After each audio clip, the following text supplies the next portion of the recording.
No, I actually like Caitlin, and I'm just being Right. real and truthful. She has brought millions.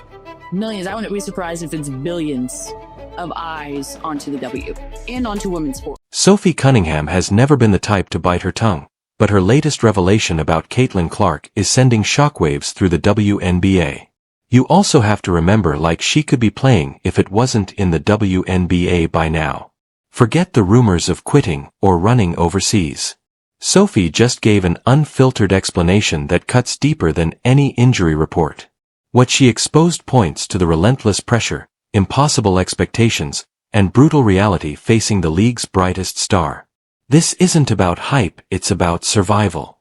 Grab a seat as we uncover Sophie's shocking announcement and what it really means. The voice that refuses silence. In a league where silence is often rewarded and honesty comes with a price tag, Sophie Cunningham has chosen the harder path.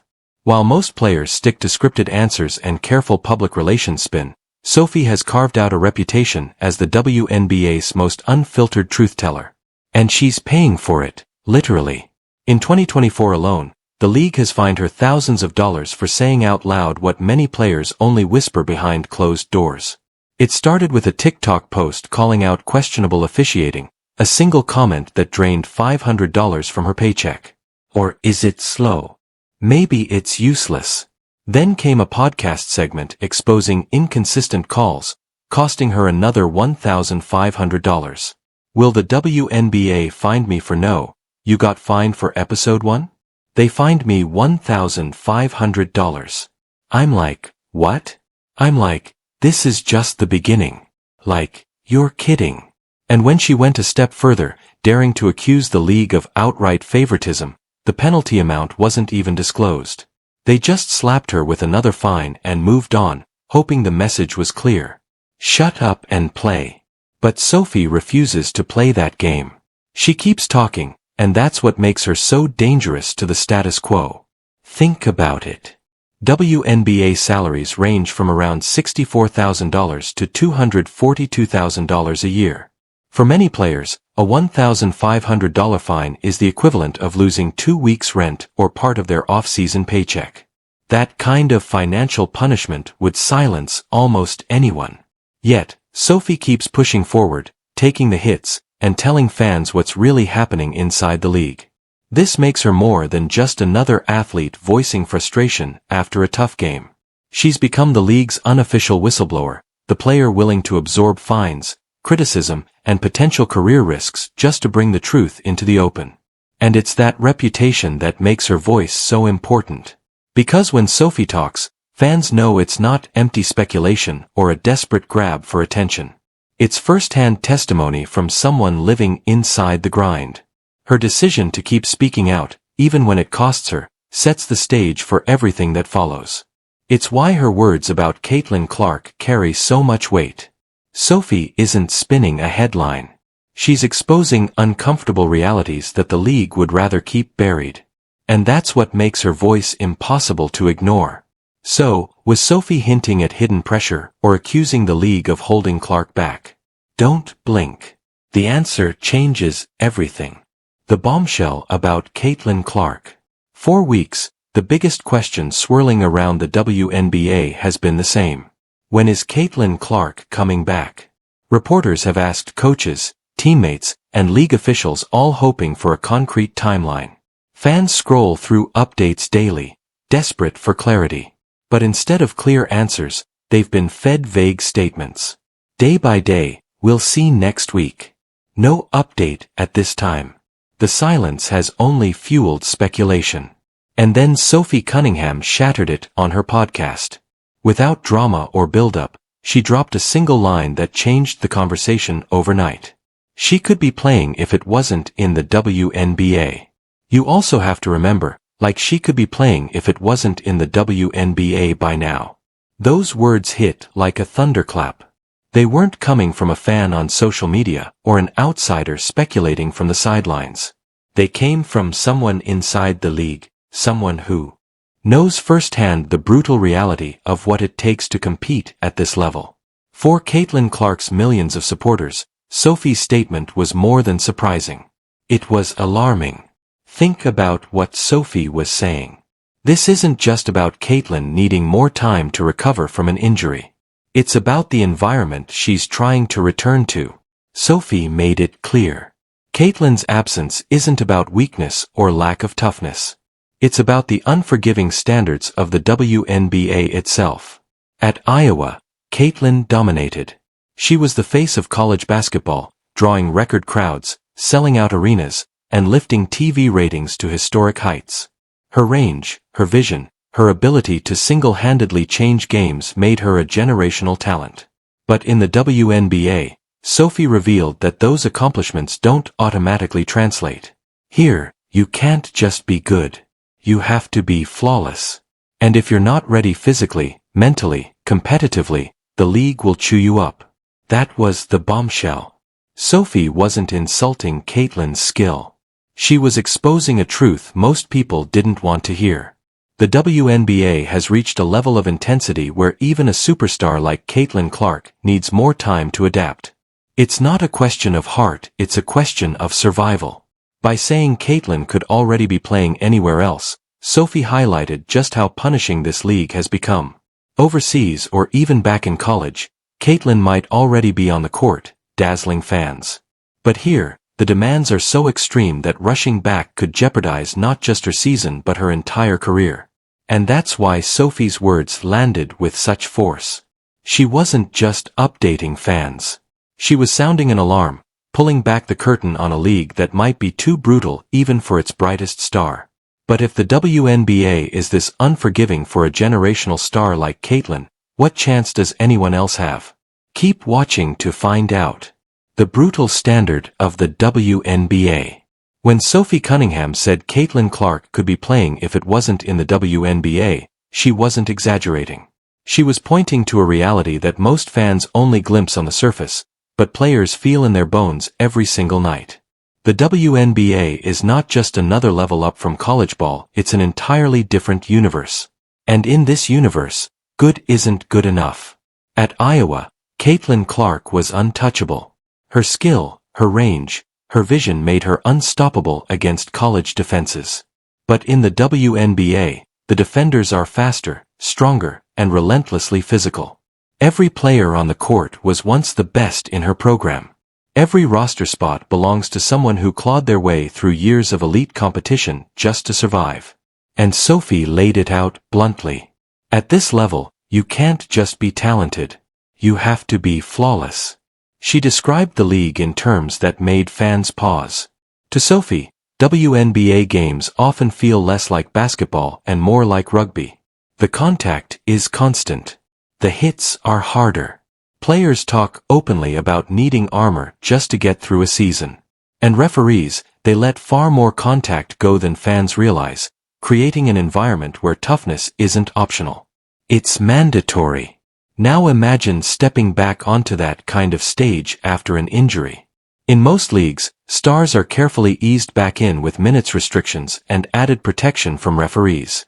But in the WNBA, the margin for error is razor thin. One misstep, one hesitation, and the league's physicality can end a comeback before it even begins. That's the brutal standard Sophie was exposing. Overseas, Caitlin might already be back on the floor. In college, she would almost certainly be playing by now. But in the WNBA, rushing back means risking far more than a few shaky performances. It could mean re-injury, loss of confidence, or even careering setbacks. And here's the key detail. Sophie wasn't calling Caitlin soft. Quite the opposite. She made it clear that Caitlin's work ethic and toughness aren't in question. What she was highlighting is how extreme the WNBA has become. The league is the deepest it has ever been. From the starting five down to the last bench spot, the competition is fierce. There's no weak link, no easy matchup. Every possession is a battle, and every player has the power to expose even the smallest weakness. So when Sophie said Caitlin's absence isn't just about healing, she was pointing to this exact reality. Caitlin isn't sitting out because she lacks heart. She's sitting out because, in today's WNBA, anything less than 100% readiness is a recipe for disaster. The league doesn't give players time to find their rhythm. It demands that they arrive fully prepared or risk being swallowed whole. And that's the heart of Sophie's bombshell. Caitlyn's situation isn't just a personal struggle, it's a reflection of the league's evolution. The WNBA has become so competitive, so physical, and so unforgiving that even generational stars need more time just to survive. It's a brutal standard, and as Sophie hinted, it might not even be sustainable. Favoritism and the two-tier system. Sophie Cunningham has never been the type to bite her tongue. And when she turned her criticism toward the WNBA, it wasn't out of bitterness but out of frustration with what she saw as a dangerous pattern. To her, the issue wasn't just the grueling demands of the league, it was that those demands weren't applied equally. Some players, she argued, were given cushion and protection, while others were left to endure relentless physicality without help from officials. It was, in her words, a two-tier system. The most glaring example came during a heated matchup when JCS Sheldon drove into Caitlin Clark and delivered a shot straight to her face. It wasn't subtle. It was reckless, obvious, and could have easily sidelined Clark again. Yet, after a review, the officials downgraded it 10-2. A flagrant one, the kind of punishment more suited for a careless bump than a strike that risked injury. Moments later, Marina McBride shoved Clark with both hands, sending her crashing to the hardwood. No attempt at the ball, no pretense of a basketball move, just a shove. And the response. No ejection, no serious consequence. When crew chief Ashley Gloss defended the decision, claiming it didn't meet the threshold for an ejection, the message was crystal clear. Clark was on her own. That silence, that refusal to act, was exactly what Sophie had been warning about long before. She had already risked her reputation and wallet by saying aloud what fans and players saw unfolding.